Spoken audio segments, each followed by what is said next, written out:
Shalom, selamat malam buat teman-teman dan rekan-rekan sekalian. Pada kesempatan malam hari ini, kembali saya menyapa kita semua untuk kita boleh bersama-sama belajar mengenai firman Tuhan. Kita coba belajar untuk pada malam hari ini, khususnya kita coba belajar untuk melihat apa yang terjadi ketika Tuhan berkehendak gitu ya. Dan seperti yang kita tahu, dalam kehidupan kita, dalam pergumulan kita, apa yang hendaknya kita gumulkan gitu ya. Nah, pada malam hari ini kita coba akan belajar firman Tuhan. Dan seperti biasa, pada malam hari ini saya ditemani kopi cappuccino. Dan pada malam hari ini, sebelum kita mulai, saya akan seruput dulu kopinya.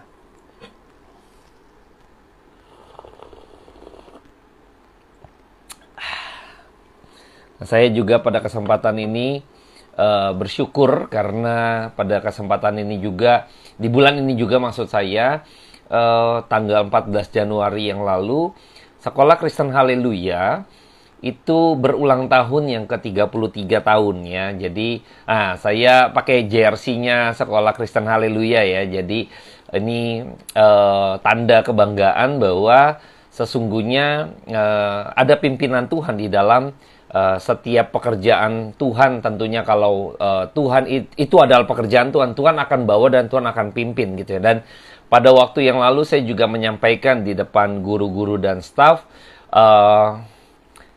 saya menyampaikan mengenai dengan tema bendera gitu, dengan tema panji gitu ya, bahwa kehendak Tuhan itu lebih tinggi daripada kehendak kita. Dan pada malam hari ini saya coba akan juga sharekan buat setiap kita, supaya kita juga memahami dalam kehidupan kita apa yang seharusnya kita gumulkan ya, apa yang seharusnya kita gumulkan. Oke, saya akan berdoa terlebih dahulu buat setiap kita. Bapa dalam surga, kami bersyukur karena malam hari ini Tuhan telah membawa kami untuk kami boleh mendengar kebenaran firman Tuhan, kami boleh kembali digembalakan oleh firman Tuhan yang begitu agung.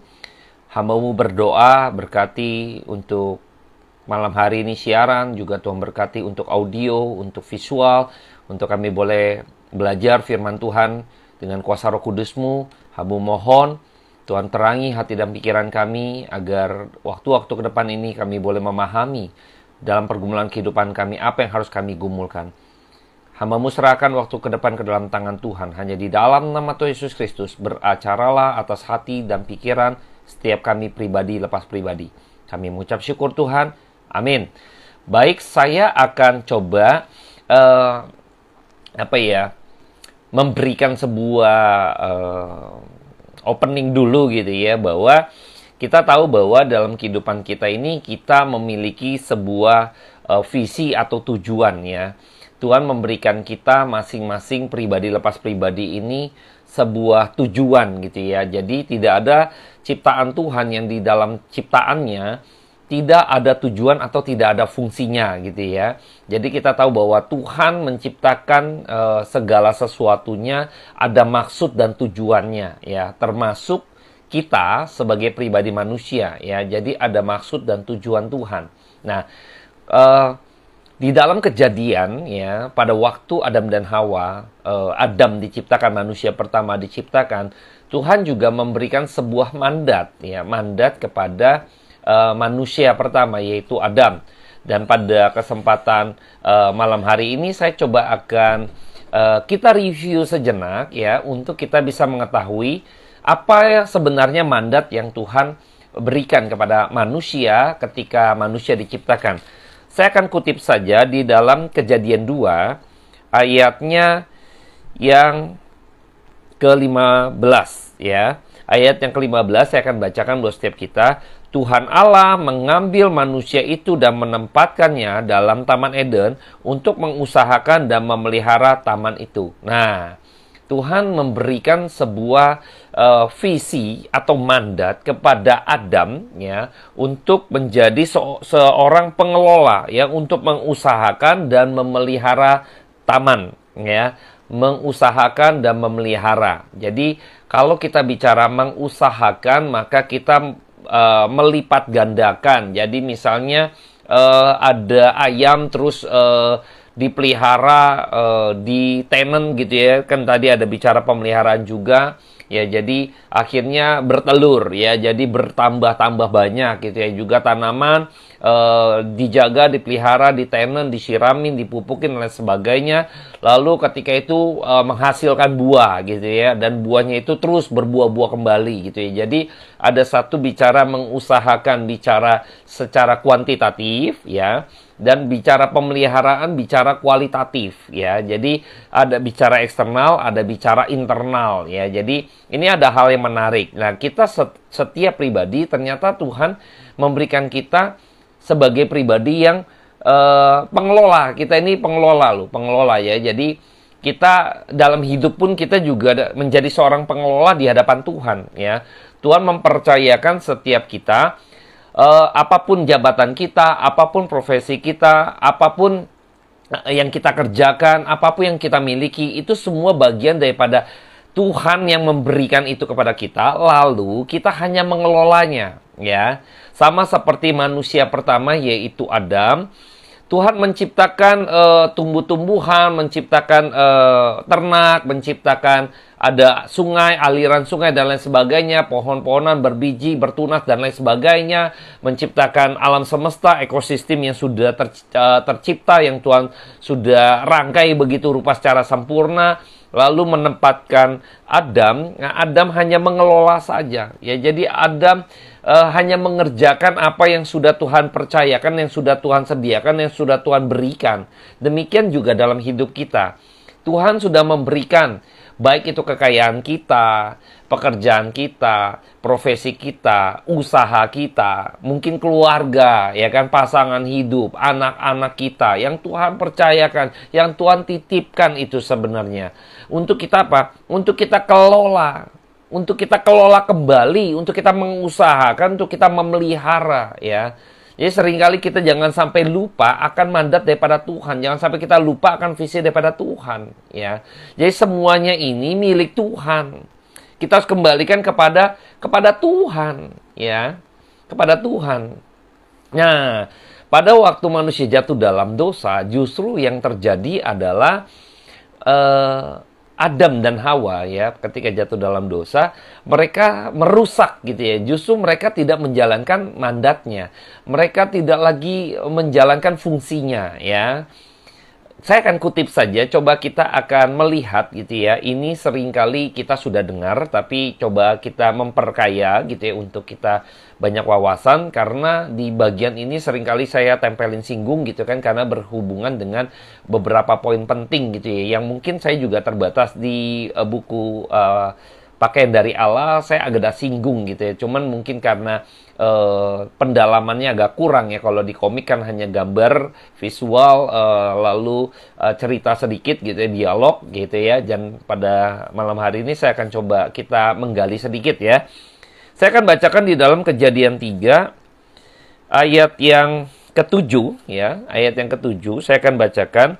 Maka terbukalah mata mereka berdua ketika Adam dan Hawa sudah jatuh dalam dosa, dan mereka tahu bahwa mereka telanjang, lalu mereka menyemat daun pohon ara dan membuat cawat. Lalu dengan seenaknya Adam dan Hawa mengambil daun dan cawat. Ya, ini merusak ya, merusak. Mengambil seenaknya saja. Yang tadi disuruh pelihara gitu ya kan, dia sekarang ngerusak. Ya, ini kan sudah tidak lagi sebagaimana mestinya ya. Ada masalah yang kemarin kita juga sudah pernah bahas ya di konten-konten sebelumnya. Harusnya memelihara, engkau malah merusak. Nah, sekarang ketika Adam ya jatuh dalam dosa, dosa itu membutakan mata mereka. Jadi sehingga mereka tidak mengetahui visi mereka kembali. Mereka kehilangan visi daripada Tuhan. Nah, ini yang sangat mengerikan. Ya, seperti orang buta tidak lagi bisa melihat. Nah, ini kan bahaya. Ya, ini bahaya. Ini terjadi ketika manusia jatuh dalam dosa. Maka manusia yang jatuh dalam dosa ini, keberdosaan itu membutakan mereka sehingga mereka tidak tahu tujuan hidup mereka. Maka mereka merusak ya, mengambil daun dan cawat itu merusak yang harusnya Tuhan suruh pelihara ya. Di sini kita melihat bahwa keberdosaan manusia membuat manusia kehilangan visi daripada Allah. Kehilangan visi daripada Allah. Ketika Adam dan Hawa kembali dipulihkan gitu ya, kembali dipulihkan lewat janji Tuhan Allah, lewat sebuah nubuatan yang Tuhan berikan ketika Tuhan mengenakan pakaian, membuat pakaian dari kulit binatang dan mengenakan kepada mereka, itu hidup manusia kembali dipulihkan sehingga memiliki tujuan hidupnya, memiliki visi daripada Tuhan, ya, daripada Tuhan. Maka kita akan melihat bahwa bagaimana Adam dan Hawa ketika diusir gitu ya, lalu dia beranak cucu gitu ya, dia melahirkan Kain dan Habel. Lalu ketika itu Adam dan Hawa mengajari gitu kan, mengajar nih karena punya tujuan gitu loh, untuk memberikan sebuah visi gitu yang Tuhan berikan, yaitu mengenai keselamatan. Ada tujuannya gitu ya. Jadi kembali dipulihkan lalu dia mengajar gitu ya. Karena kita tahu bahwa peristiwa Kain dan Habel, Habel memberikan persembahan sesuai dengan kehendak daripada Tuhan. Dari mana Habel tahu gitu loh? Pastilah Adam yang mengajarkan kepada anak-anaknya. Nah, artinya Adam kembali dipulihkan hidupnya ketika Tuhan mengenakan pakaian dari kulit binatang. Lalu ketika itu Adam kembali memiliki visi daripada Tuhan, lalu dia sampaikan, dia menjalankan visi itu, yaitu dia memberitakan mengenai keselamatan yang datang daripada Tuhan. Maka kita tahu Habel memberikan persembahan yang berkenan di hadapan Tuhan. Ya, ini konfirmasinya bahwa Adam menjalankan fungsi yang menjalankan visi yang daripada Tuhan ketika Tuhan memulihkan hidupnya. Nah, dalam hidup kita yang sudah percaya kepada Tuhan, kita akhirnya kembali dipulihkan hidup kita melalui Kristus yang mati di atas kayu salib, maka kita menjadi pribadi yang sudah dimenangkan, yang karena bicara kayu salib, bicara Kristus yang mati di atas kayu salib, itu bicara ketika Tuhan memulihkan Adam, juga Tuhan memulihkan hidup Anda dan saya. Ketika Tuhan mengenakan pakaian dari kulit binatang, ketika Kristus mati, lalu kita yang tadi harus binasa, sekarang kita diselamatkan, maka kita kembali dicelikkan mata kita sehingga kita memiliki visi daripada Tuhan. Maka ke dalam kehidupan kita harusnya kita berjalan di dalam terang kasih Kristus. Harusnya kita memiliki satu pelita, satu terang yang daripada Allah sendiri. Karena terang itu ada pada kita, maka kita tidak akan tersesat. Maka hidup kita terus seiring dengan jalannya Tuhan. Maka kalau orang yang hidupnya tidak seiring dengan jalan Tuhan, itu orang kehilangan visi. Banyak orang-orang Kristen yang akhirnya menurut ya semua mungkin juga tahu ya, menurut mereka sendiri hidupnya. Jadi sembarang mereka sendiri, semaunya mereka sendiri. Karena apa? Mereka keberdosaan itu, kedagingan mereka itu terus gitu ya, membawa mereka seperti orang buta tadi. Ya, mereka nggak mengetahui kalau mereka nyasar, mereka nggak mengetahui kalau mereka dalam kegelapan karena mereka buta. Sama seperti Adam ketika dia diketahui telanjang gitu, lalu dia mengambil daun dancau, dia semaunya sendiri. Banyak orang-orang percaya gitu, yang katanya percaya gitu ya, tetapi hidupnya tidak mengkonfirmasi dia menjadi orang percaya. Itu bukan orang percaya. Jadi ketika banyak orang menjadi Kristen gitu ya, tetapi hidupnya akhirnya semau mereka, ini menunjukkan bahwa mereka tidak memiliki visi daripada Tuhan. Mereka tidak dipulihkan hidupnya. Mereka belum menerima pemulihan daripada Tuhan. Kenapa? Karena mereka masih mau hidupnya dengan cara dia sendiri. Semaunya saya sendiri. Itulah keberdosaan manusia. Nanti kita coba koreksi dalam diri kita. Anda dan saya sudah menjadi orang Kristen. Berapa lama kita menjadi orang Kristen? Puluhan tahun, belasan tahun. Kita sudah seperti apa hidup kita? Sudahkah kita benar-benar hidup di dalam kehendak Tuhan? Atau kita punya kehendak diri sendiri, mengikuti kehendak diri sendiri, mengikuti kedagingan kita. Ini sama seperti Adam dan Hawa. Ketika itu dia mengambil makanan yang tidak boleh, buah yang terlarang itu, dia makan, dia ambil. Bayangkan, serakah sekali. Dari semua pohon hanya satu, menjadi ujiannya, supaya menandakan bahwa dia memiliki kebebasan, supaya untuk mengetahui gitu ya, sifat manusia supaya taat kepada Tuhan. Dia mau semuanya, betapa serakahnya, seenaknya gitu loh. Bayangkan, ini nggak bicara memelihara lagi, engkau sudah mengambil kok yang bukan bagian kamu. Banyak orang-orang pribadi yang saya lihat bahwa mereka berpikir bahwa saya sudah lelah, saya sudah capek, lalu kehidupan saya ini, kekayaan saya ini, lalu terserah saya mau beli tas Gucci, gentong Hermes atau Herpes gitu ya, atau lain sebagainya gitu ya. Bayangkan gitu ya, terserah saya, suka-suka saya. Iya boleh, benar. Tetapi kalau Anda dan saya dengan gaya hidup demikian, ini menunjukkan bahwa kita ini hidup mau-maunya saya. Mau-maunya saya. Nggak ada bedanya dengan manusia yang jatuh dalam dosa ketika itu mengambil daun dan cawat saja. Mau-maunya saya. Terserah saya yang jaga, saya yang maintain di taman gitu ya, lalu saya ambil aja. Ya nggak apa-apa gitu ya. Dengan cara saya untuk nutupin keterangannya, bodoh amat gitu loh. Menurut saya begini, udah begitu, dan sebagainya. Inilah kebutaan manusia berdosa. Ketika di dalam kehidupan, seringkali kita akan jumpai banyak sekali orang-orang Kristen yang kalau gaya hidupnya itu tidak menunjukkan gitu ya, masih glamor gitu ya, masih hidupnya suka pesta pora dan lain sebagainya gitu ya, itu nggak mengkonfirmasi hidup di dalam Tuhan. Hidup yang sudah dipulihkan tidak mengkonfirmasi itu. Hidup yang sudah dipulihkan oleh Tuhan, maka hidupmu sekarang bukan hidupmu lagi. Engkau dan saya yang sudah dipulihkan, ini hidup kita ini kembali lagi memiliki visi, yaitu mengusahakan apa yang ada pada kita dan memelihara apa yang sudah Tuhan berikan kepada kita, yaitu hidup Anda dan saya. Baik kekayaan, profesi, jabatan, pekerjaan, usaha, dan lain sebagainya, kita kelola kembali untuk kemuliaan nama Tuhan. Kita hanya, misalnya kita diberikan kesempatan saja memiliki usaha misalnya gitu ya.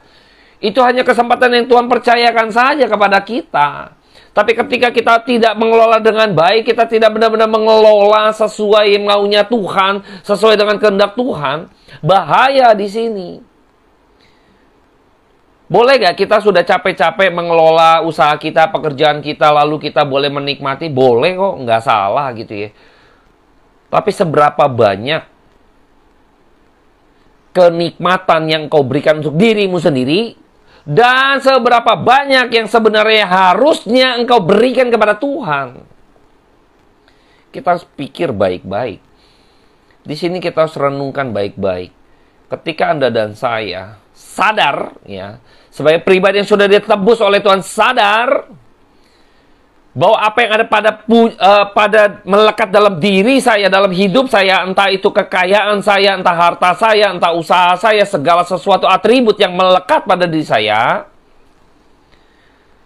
kalau untuk diri saya sendiri, artinya kita belum benar-benar mengetahui mengenai visi Tuhan. Kita belum benar-benar dipulihkan hidupnya. Kita belum dicelikan mata kita. Kita masih buta. Tapi kalau orang yang sadar, orang yang memiliki visi Tuhan, maka dia akan terus prioritaskan untuk pekerjaan Tuhan. Dia akan prioritaskan untuk apa yang harusnya mereka kerjakan untuk Tuhan. Bukan untuk diri.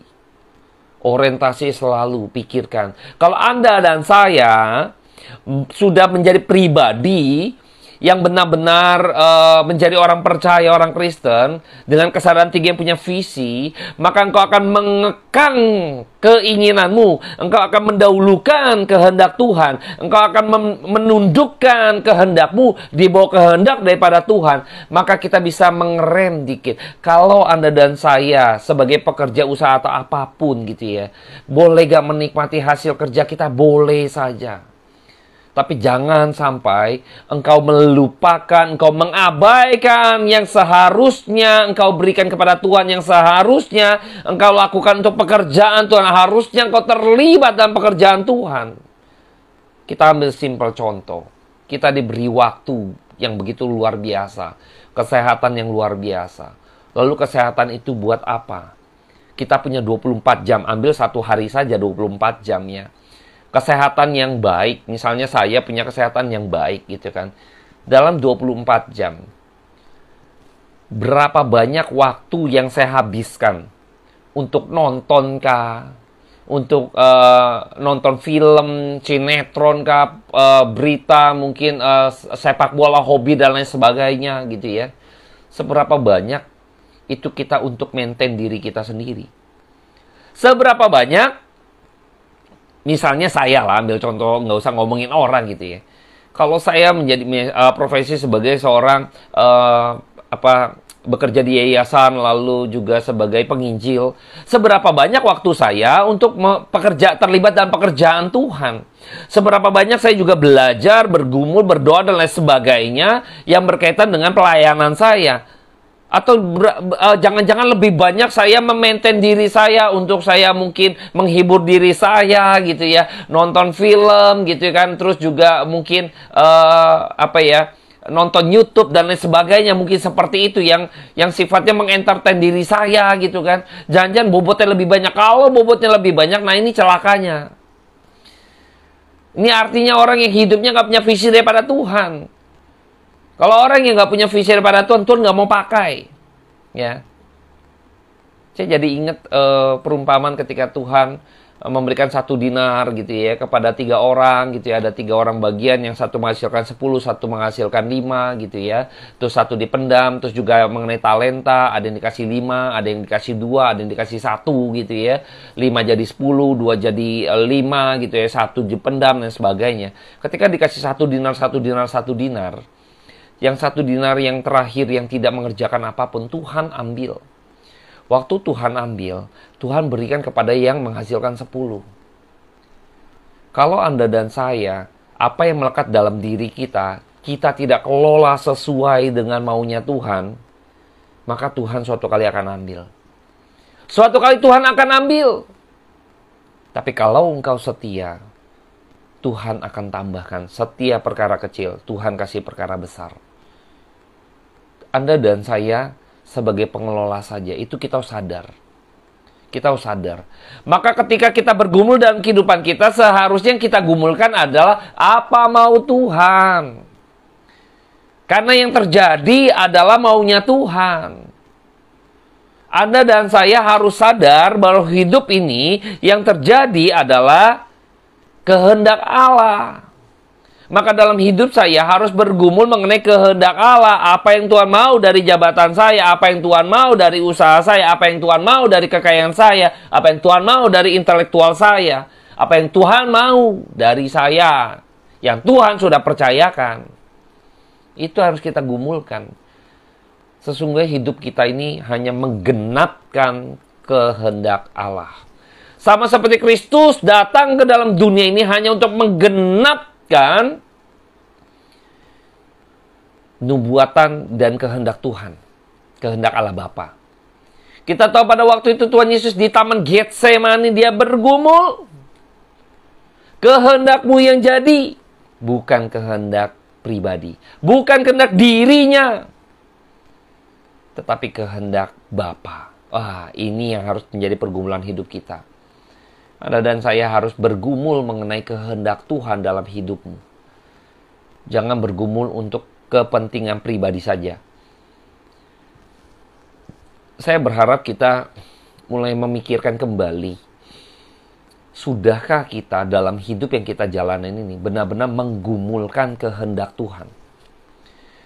Karena apa yang Anda dan saya miliki, apa yang melekat dalam diri kita, itu ada maksud dan tujuan Tuhan memberikan itu buat setiap kita. Tapi kita seringkali nggak pernah menggumulkan. Karena seringkali kita berpikir, wah ini kita kerja keras saya, jadi saya ya bisa menikmati. Ini hasil jerih payah saya, susah payah saya mau menikmati. Kita nggak pernah memikirkan. Saya salut dengan pendeta Stephen Tong. Beliau dalam hidupnya gitu ya, mengatakan dia tidak pernah mau memberikan warisan harta kepada anak-anaknya gitu ya. bukan jasmania, tetapi hal rohani. Waduh, ini keindahan yang luar biasa ya. Pendeta sudah di usia yang begitu ini udah emas gitu ya, masih tetap melayani Tuhan dan memberikan apa yang ada padanya untuk pekerjaan Tuhan. Aduh, saya harap kita demikian bergumul. Saya harap demikian kita bergumul. Mari kita semua yang sudah mengaku Kristen gitu ya, sekarang kita kembali diingatkan pada Tuhan. Koreksi diri kita, sudahkah saya memiliki pergumulan yang kekal begitu agung, yaitu melakukan kehendak Tuhan, sehingga kita bisa melihat kehendak Tuhan di atas segalanya. Anda dan saya nggak bakalan bisa di dalam kehidupan kita berhasil, ya, tidak akan pernah dikatakan berhasil kalau Anda dan saya tidak menggenapkan kehendak Tuhan. Anda dan saya tidak akan menjadi orang kategori berhasil. Mungkin dunia mengkategorikan engkau menjadi orang berhasil karena engkau populer, karena engkau memiliki kekayaan yang misalnya masuk di dalam daftar orang kaya di Indonesia misalnya gitu ya. Anda jangan bangga kalau itu ternyata menantang Tuhan. Kekayaan kita, keberhasilan dunia itu sama saja melawan kehendak Tuhan. Tuhan jijik gitu ya. Belum tentu engkau pikir engkau berhasil. Karena definisi berhasil dunia dengan Tuhan berbeda. Definisi dunia mengenai keberhasilan adalah kamu ada sesuatu. You are something right now gitu ya. Kamu adalah sesuatu sekarang. Yang dulunya zero, sekarang hero. From zero to hero. Ini dunia mengatakan demikian. Dari tidak ada apa-apa, dari nol. Sekarang menjadi sesuatu, menjadi hero, menjadi pahlawan. Berarti kamu berhasil. Beda dengan Tuhan. Musa pernah mengatakan mengenai hal ini gitu ya. Dari khotbah pendeta Stephen Tong. Musa mengatakan, I am nothing, Lord is everything. Waduh, berhasilnya kenapa? Karena Tuhan segalanya. Saya nggak siapa-siapa, saya bukan siapa-siapa, saya nggak ada apa-apanya, Tuhan segala-galanya. Inilah definisi keberhasilan. Yaitu apa? We are nothing. Kita nggak ada apa-apanya kok Tuhan berikan. Kalau Tuhan nggak berikan, nggak mungkin. Kita hanya diberikan kesempatan saja. Nggak lebih. Punya Tuhan. Kita hanya mengecap doang. Nggak lebih. Nah, itu namanya berhasil. Karena kita sadar ini punya Tuhan.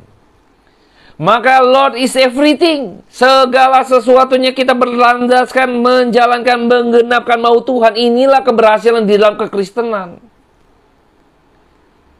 Inilah. Saya nggak tahu ya seberapa banyak dari orang-orang Kristen yang memiliki jiwa seperti pendeta Stephen Tong. Yang menyerahkan, bukan hanya menyerahkan secara total gitu ya. Bukan hanya intelektualnya saja, tetapi juga apa yang dia miliki. Hartanya pun diberikan kepada Tuhan, buat pekerjaan Tuhan. Bayangkan. Kita harus memiliki semangat demikian ya. Semangat kembali kepada kebenaran firman Tuhan. Untuk menjalankan kehendak Tuhan dalam hidup kita. Pada malam hari ini, saya mengajak kita semua untuk kembali merenungkan benar-benar dalam kehidupan kita. Yuk kita bergumul kehendak Tuhan. Yuk kita bergumul apa mau Tuhan yang Tuhan sudah berikan kepada saya. Apa yang mau Tuhan kerjakan untuk saya lakukan dengan apa yang sudah Tuhan titipkan kepada saya. Kita gumulkan itu. Maka kita menjadi orang-orang yang berhasil. Kita menjadi orang-orang pribadi yang memiliki mata yang tidak buta karena punya visi daripada Tuhan. Ini masih di awal tahun. Saya harap kita tidak kehilangan jejak di dalam menjalankan 1 tahun ini. Sehingga ketika Tuhan melihat dari atas, lalu dia mencatat ya apa yang kita kerjakan menjadi pribadi-pribadi yang berkenan di hadapan Tuhan. Karena menggenapkan apa yang Tuhan inginkan dalam hidup saya. Ini menarik. Saya berharap malam hari ini kita mulai gumulkan apa mau Tuhan dalam hidup saya. Saya akan berdoa setiap kita. Saya akan menutup pada malam hari ini. Bapak, terima kasih untuk kesempatan malam hari ini. Tuhan tolong kami di dalam keterbatasan kami agar hidup kami boleh terus semakin hari semakin berkenan di hadapan Tuhan. Ajar kami untuk bergumul apa mau Tuhan dalam hidup kami. Karena segala sesuatunya hanya kami dititipkan saja. Hanya kesempatan saja yang diberikan Tuhan kepada kami untuk kami bisa kecap saja dan bukan milik kami Tuhan. Tuhan tolong kami, kaum awam, agar kami semakin hari mengerti pergumulan hidup kami. Untuk mendoakan apa kehendak Tuhan, apa mau Tuhan dalam hidup yang Tuhan berikan kepada kami. Terima kasih Bapa. Di dalam nama Tuhan Yesus Kristus, hamba menyerahkan semua rekan-rekan jiwa-jiwamu yang di luar sana ke dalam tangan Tuhan. Amin. Oke, terima kasih teman-teman. Dan kalau teman-teman mau berbagian kembali untuk memiliki kerinduan, karena penyebaran komik pakaian dari Allah pun terus berjalan gitu ya. Yang mau mendonasikan silakan. Teman-teman nanti juga bisa, nanti saya ada tulis upload ke YouTube gitu ya. Tuhan Yesus memberkati.